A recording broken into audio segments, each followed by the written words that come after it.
Alors Peter Masson, je suis responsable des espaces verts depuis 6 ans à la mairie de Saint-Philibert.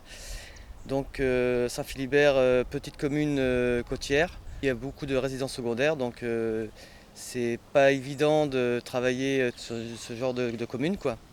Parce que les pratiques que l'on met en place ne sont pas forcément acceptées dès le départ. On ne cure plus les fossés.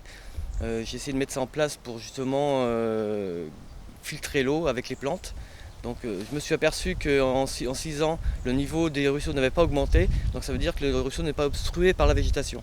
C'est-à-dire qu'il y a un ralentissement, mais les plantes filtrent l'eau. Donc on a une eau plus pure par la suite, forcément, quoi. Arrivé à la mer, inexorablement, l'eau est plus pure, quoi. On essaie de faire des jardins le plus écologique possible, en respect de l'environnement. Plus près du ruisseau, on met des plantes de milieu humide ou milieu frais. Plus on remonte sur une butte, plus on met des plantes de milieu sec. Et pareil pour le paillage, on met un paillage organique sur des plantes de milieu frais, on met un paillage minéral sur des plantes de milieu sec. Il n'y a aucune plante estivale. Les seules plantes estivales que l'on met, ce sont des légumes. Et il n'y a que ça qu'on arrose. Donc en plus elles sont paillées avec de la paille soit de la paille de chanvre, soit de la laine de mouton qui restitue bien l'humidité au pied de la plante. Donc justement pour un souci d'économie d'eau. Les jardins de pluie, donc on a l'intention de créer une petite mare.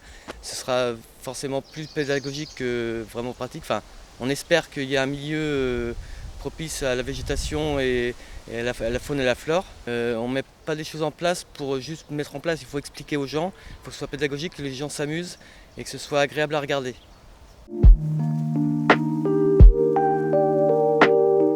Donc bien pailler les plantes et essayer d'adapter les plantes à leur milieu. C'est-à-dire que si vous avez un terrain sec, on met des plantes de milieu sec forcément, quoi. La plante doit s'adapter au milieu et pas le contraire.